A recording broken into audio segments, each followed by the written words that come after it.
Good morning, Denise Dryden, doing my weekly Sunday morning video on different kinds of relationships that exist between families, between partners, sort of those energetic dynamics, right? So my background is over 25 years working with family dynamics, both with individual parents and the parent-teen relationship and the parent-young adult relationship. So today I want to talk about mousetraps in relationships.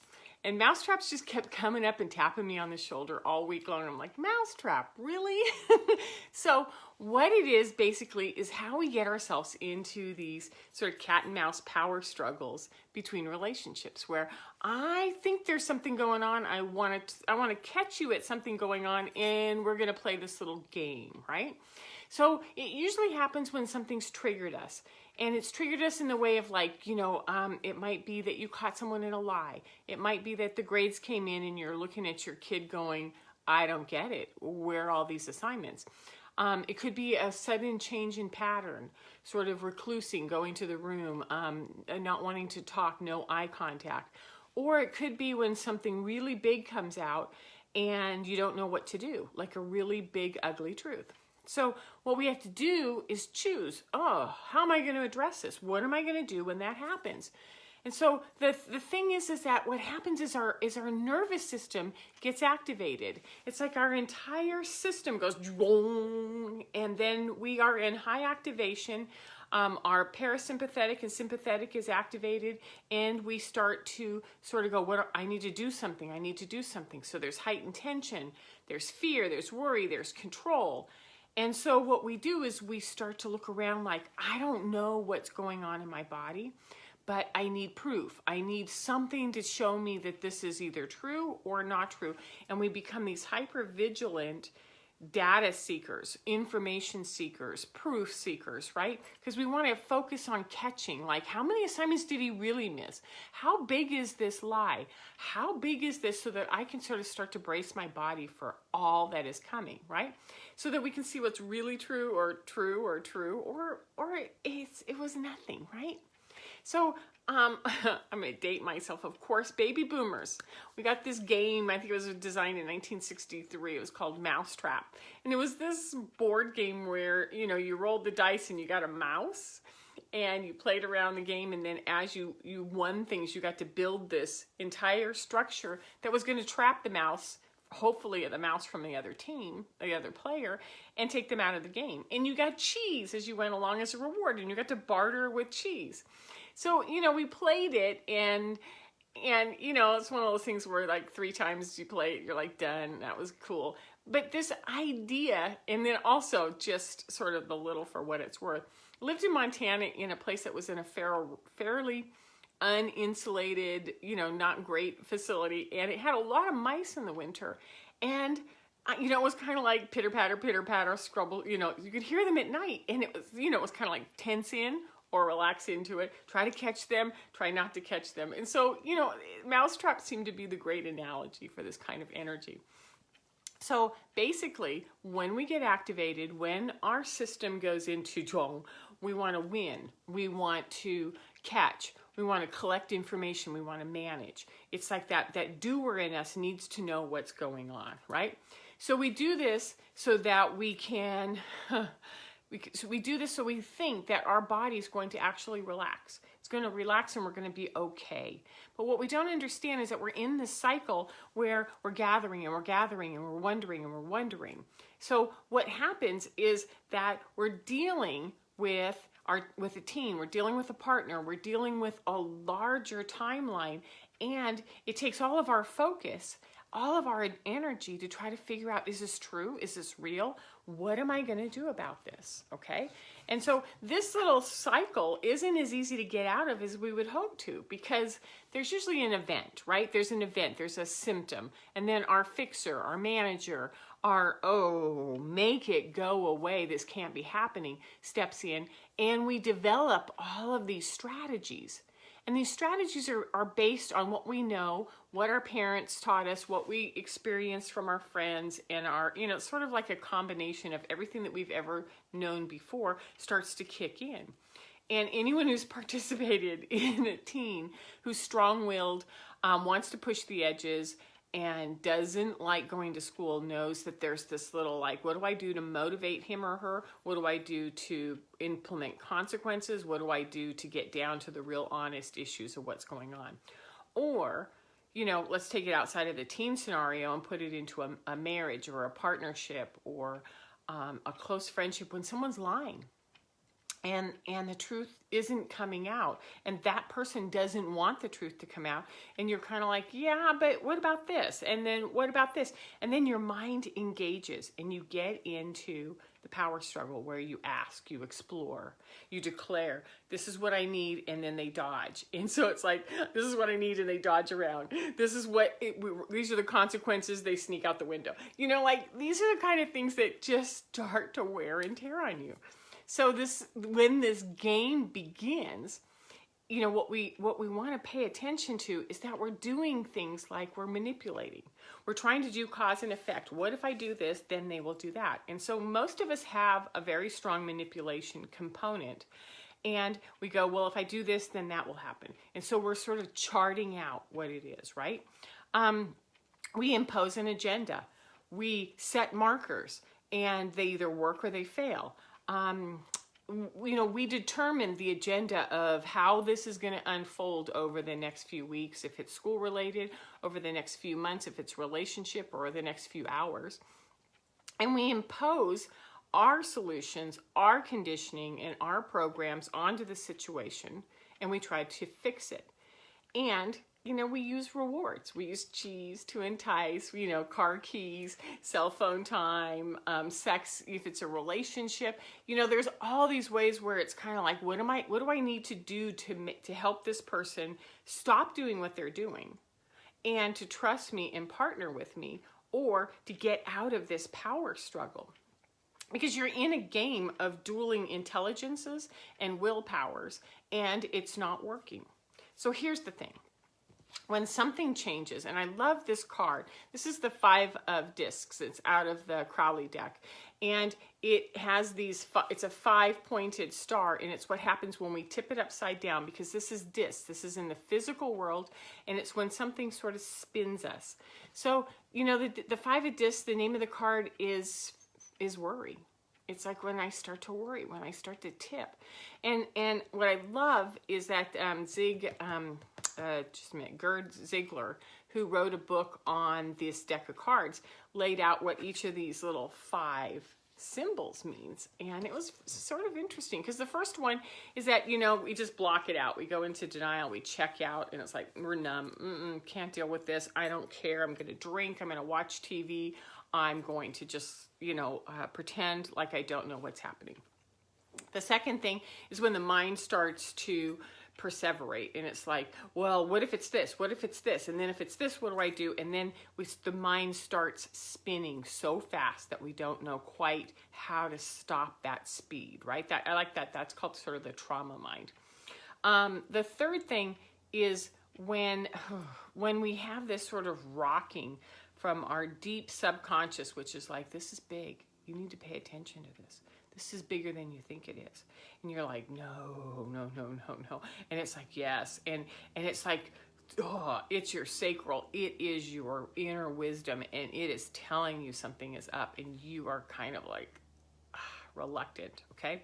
The fourth thing is that you're hopeless. You feel beaten. You give up. You don't want to deal with this. You just want to crawl on the couch and make it go away, which is different than blacking out. Blacking out's just like numb. Nope, I'm going to go through my world and pretend like it's okay.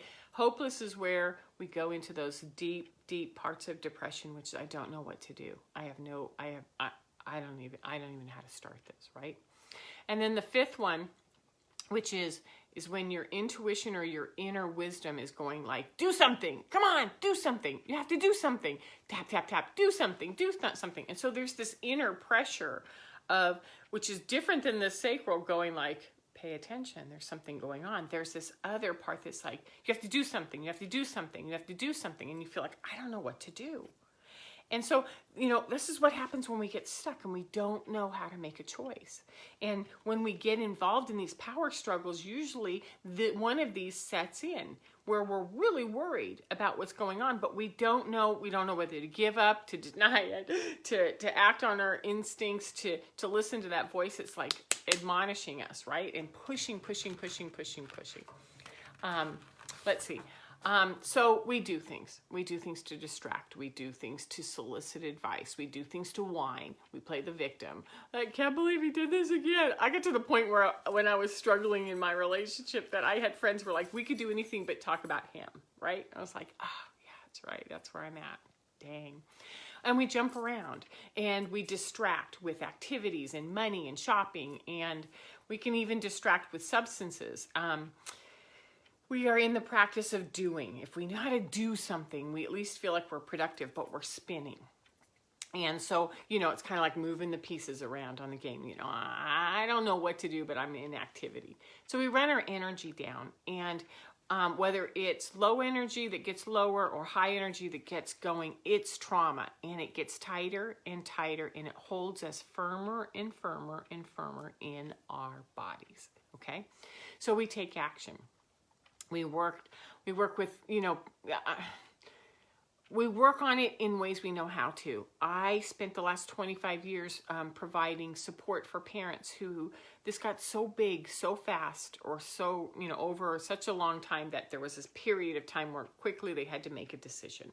And they put their teen or young adult in a therapeutic program, Wilderness Therapeutic High School, RTC, rehab, all of those kinds of scenarios, right?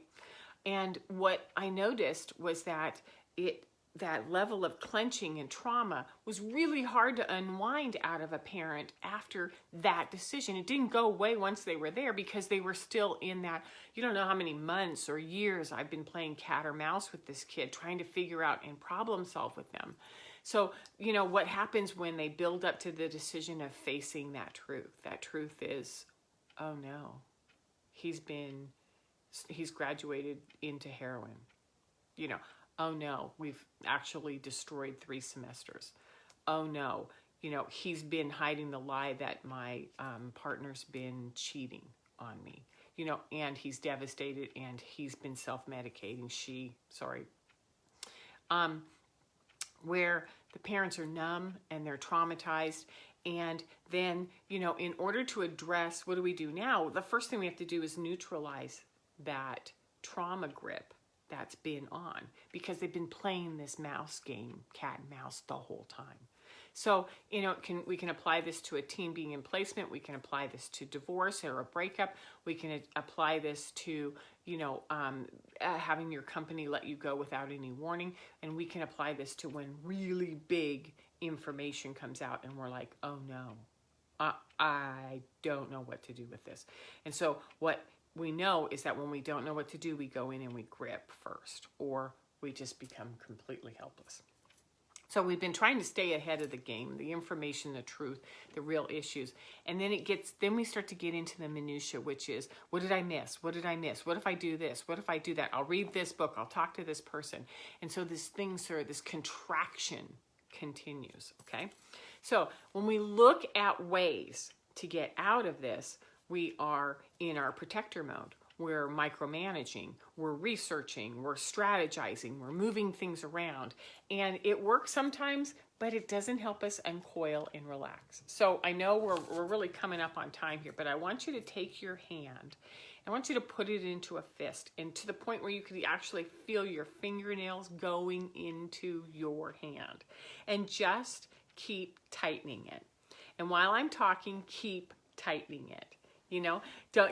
By all means, deny the stress, deny the fact that this hurts when we're doing this, that I'm noticing that this is getting tighter and tighter and tighter, and keep going. Don't loosen it up and don't stop. Okay. And, notice what happens when I speed it up, when I clench a little bit more. What can you feel your fingernails? Is your arm starting to hurt? How much of your body is leaning into this? How much of your mind is sort of distracted like Denise? When are we going to stop doing this, right? So keep holding. because this is the trauma activation of the mind and the body when we go through something like a really big truth or a really big hard thing to face, or we're trying to understand how to fix something, right? Now, keep holding this for one more second, right? Now, slowly start to unwind your fingers and notice that they're stiff and they're numb and the circulation's been out and there's marks in your hands, right? And you got to breathe into it and you've got to go like, wow, thank you. Hand, you did a really good job and that hurt.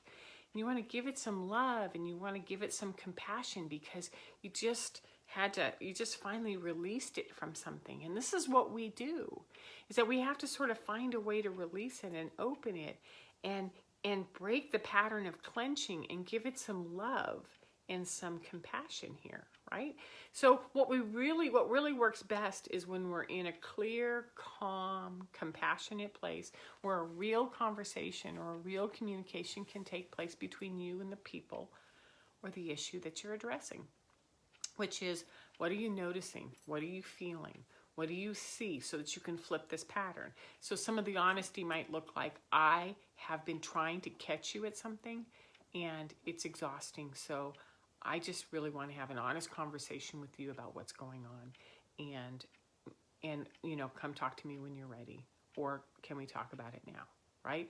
So you hold your body open, you hold your body steady, you're in that receptive mood, and you allow yourself to be informed, to be surprised, to be compassionate about how big or little this is, and you go, it may be everything that I'm afraid of, but I can't take a hold of it when I'm gripped, but I can when I'm more relaxed. So mousetraps in relationship is what happens when we start to spin tighter and tighter, or we realize that that doesn't help and we start a pattern differently. This is the kind of stuff I do each week on my weekly presentations. It's also the kind of work that I coach, and you can find me on DeniseStridenCoaching.com. You have a great rest of your week, and I'll see you next Sunday. Bye-bye.